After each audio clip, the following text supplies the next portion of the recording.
How do you top a film that defied all odds by being this strange slasher horror sci-fi hybrid, while also making $80 million on a $6.4 million budget? Not to mention the fact that it put Arnold Schwarzenegger and James Cameron on the map.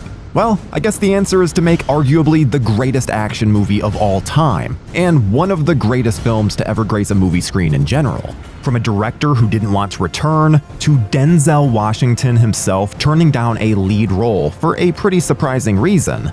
This is the story of what happened to Terminator 2: Judgment Day.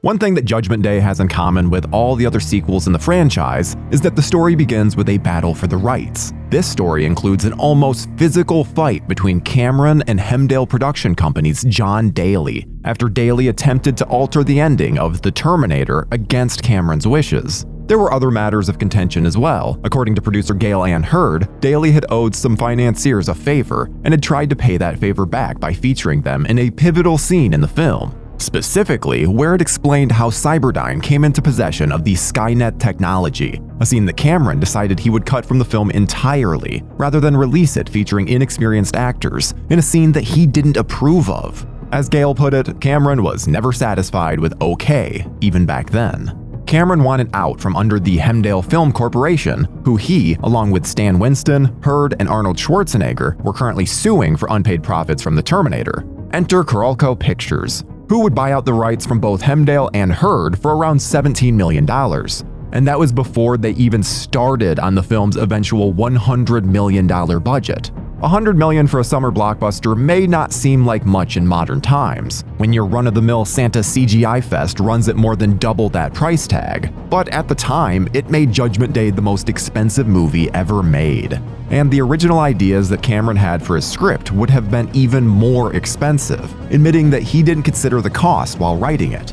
The Aliens director had to cut a bevy of intended scenes, ranging from a 9-minute opening that took place in 2029 to the massacre of a faction of folks attempting to help Sarah Connor, moments there simply wasn't enough money nor running time for. Regardless, 6 years after the original film, the sequel rights were finally secured, and Cameron's newfound enemies had been bested. But did he even want to direct a Terminator sequel? It helped that Arnold was already on board, telling Cameron, even as they filmed the final scenes for The Terminator, that they should continue the story and keep pumping. Throw in the fact that Mario Kassar of Carolco told Cameron he'd be forced to make the film with or without him, and it was enough to entice Cameron to return. Kassar would ultimately pay him $6 million to write and manage the film, leaving all of us in the best timeline to be in. Terminator 2-wise, at least. Cameron would once again team up with Terminator collaborator and future Judge Dredd writer William Wisher to write the script, in a mere 7 weeks.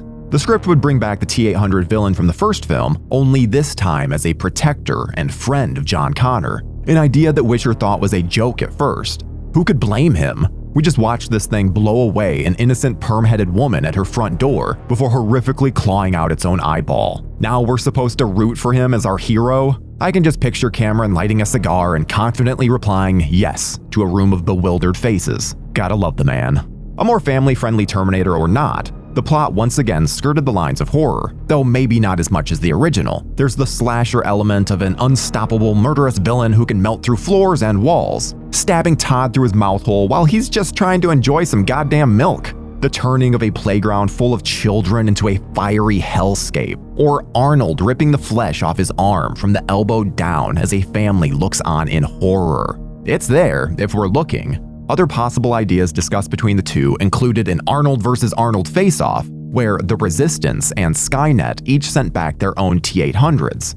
Wisher found it boring, though it's something we would witness in some fashion in later sequels. There was the thought of bringing in a super Terminator for our newly minted good guy T-800 to face off against as well, but in the end they decided on the glorious and frightening T-1000, which Cameron employed a few unrealized ideas that he'd had for the original film to formulate. They decided that they would dress the T-1000 up as a cop, so that he could maneuver with greater autonomy and rouse less suspicion. Cameron had wanted a character that was a stark contrast to the physically intimidating T-800, explaining, if the 800 series is a kind of human panzer tank, then the 1000 series had to be a Porsche. Finally swinging the Earth's hottest bat, they made another perfect decision, hiring a mostly unknown at the time in Robert Patrick to play the role. Though Cameron originally wanted to cast Billy Idol, and would have, had a motorcycle accident not kept Idol from accepting. The lead singer of the band Wasp, Blackie Lawless, was also at one point in the running,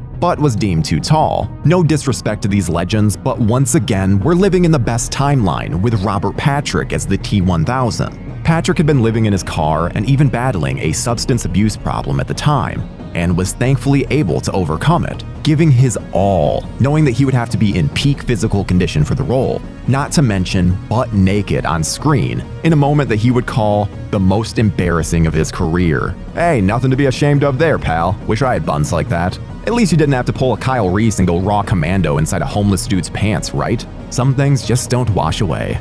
The commitment paid off for Patrick, as his cold portrayal of the T-1000 would become one of the most legendary villains of all time. Wanting to keep the part's sanctity intact, Patrick would later refuse roles as other robotic-type characters, and even a Budweiser commercial asking him to return as the T-1000. The physical work paid off as well. Get this, the production would eventually have to up the speed on John Connor's dirt bike to keep a physically fit Patrick from catching up to him during the chase sequences. That's insane. Speaking of John Connor, the psyche of the character took inspiration from a surprising place: Jim Cameron dropping ecstasy. We call him Jim when he's high. Legend has it that Cameron was high on E and listening to Sting's song Russians when he became inspired by the song's lyrics about nuclear warfare and how it was, quote, so antithetical to life itself, unquote, which inspired the way he wrote the character of John. The man, or teen rather, that was cast as the character, Edward Furlong, was discovered at a Boys and Girls Club in Pasadena. Cameron felt like the other, more experienced actors auditioning, of which there were hundreds, seemed too happy based on their previous experiences. Furlong only won the role in his last audition, and still had to bone up on his acting abilities. Whereas Robert Patrick had to go through a lot of physical and tactical training for his role, Furlong would take acting and motorcycle lessons. Schwarzenegger had been on board, but was definitely taken aback by the fact that his character was supposed to be a good guy who didn't kill anyone. This is a Terminator we're talking about. In the end, Arnold submitted to his friend's vision, telling Cameron, just make me look cool. It helped that the actor would make more than $12 million for T2, most of which was paid off with a Gulfstream jet. It doesn't feel like it's mentioned enough what a transformation our Sarah Connor, Linda Hamilton, went through between films. Last time we saw her, she was an unknowing waitress forced into survival mode. When we meet up with her in Judgment Day, she's a hell-bent, emotionally damaged warrior full of scary, not to mention a physical specimen to behold. Something ironically offset by the fact that we find her caged by bureaucrats and face-licking IT professionals.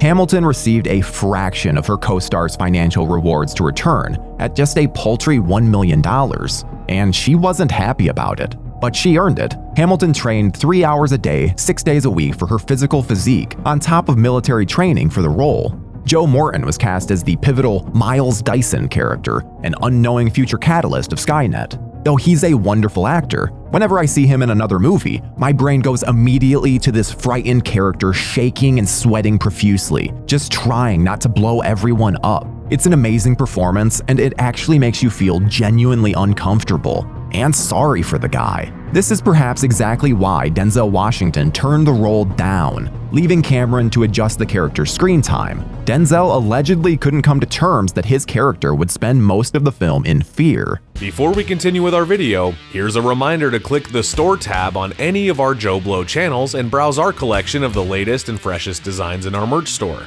Go get you some. With the cast in place, Cameron and crew embarked on Los Angeles to film Terminator 2 Judgment Day under a very tight schedule. Locations included several notable LA spots like the Bull Creek Spillway and Santa Monica Place Mall. Scenes of 2029 and War and Ruin were filmed in an abandoned steel mill using burned wreckage from a 1989 fire on the Universal Studios lot. Not having the time for mistakes or adjustments on special effects, Cameron used toy cars and trucks to create pivotal scenes before printing the footage for storyboard artists. His job was demanding, and he in turn demanded a lot of others, leading crew members to wear shirts that read, "You can't scare me, I work for James Cameron." He worked through Christmas and kept a schedule and demeanor that left even Arnold calling him a demanding taskmaster. Finally, in March of 1991, and about 3 weeks behind schedule, filming wrapped. But the production wasn't in the clear. Even with Cameron helping out editing and many scenes being cut to reduce the film's running time, Terminator 2 Judgment Day ended up being delivered a mere 2 days before its theatrical release. Looking back, in many ways, Judgment Day itself seems as though it's not a film from the past, but from the future. A future that in 2025, we still haven't realized. This because Industrial Light and Magic created, save for maybe Jurassic Park, the most memorable special effects in the history of cinema. Special effects that, as we live and breathe today, over 30 years later, are still unmatched. This sort of feat doesn't come easily. For the T-1000's 5 minutes of special effects shown on film alone, ILM had a team of up to 35 people working on a process that would take up to 10 days for just 15 seconds of footage to render. But Terminator 2 isn't a movie instantly recognizable for its sights alone. The returning Brad Feidel's score may be one of the most recognized in film history. He intended to give the score a warmer sound to encapsulate the relationship between the T-800 and John, and he did so without it losing an ounce of badassery. Arnold himself was able to choose a rock band to work with on a tie-in single. He chose Guns N' Roses on the account that there were both guns and roses in the film. This led to the one and only Stan Winston directing the band's music video for You Could Be Mine, featuring Arnold himself. Though Robert Patrick's unrealized idea for 9 Inch Nails' Head Like a Hole being added to the soundtrack would have been equally badass. Throw in George Thorogood's Bad to the Bone for the iconic bar scene, and we've achieved the sound of Terminator 2, a movie about to achieve the love and adoration of just about the entire world. In the marketing of the film, Stan Winston would again become pivotal, directing a $150,000 trailer showing a T-800 being put together. This trailer was aided by countless advertisements across toy and food merchandising, and it was hard to look anywhere in 1991 and not be excited for what was to come. But who knows if that was even necessary? Terminator 2 seemed destined to be a monster in the cultural zeitgeist of a 1991 looking for some heavy metal escapism. The movie was first screened at a couple of private showings that left the audience clapping for a full 15 minutes after the credits had rolled. Then, despite a metric buttload of great box office competition that included Backdraft, Robin Hood, Prince of Thieves,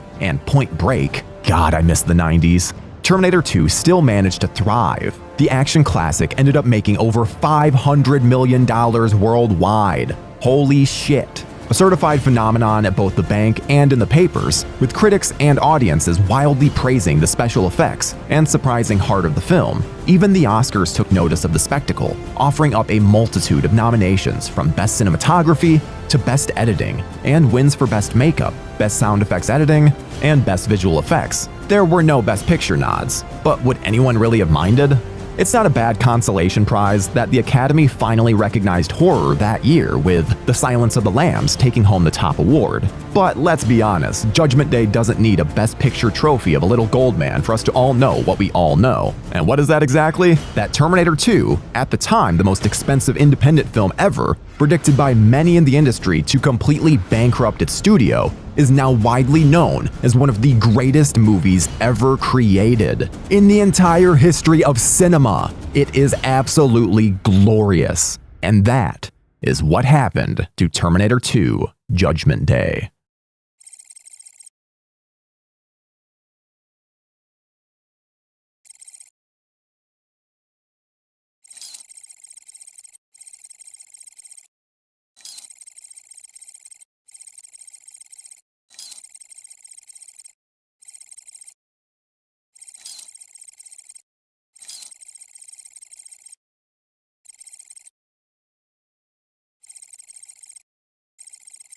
Thank you for clicking on our video, everybody. If you like what you saw here, please make sure you like the video and subscribe and share with your friends who like this sort of content. JoBlo remains an independent company, and we appreciate all of your support.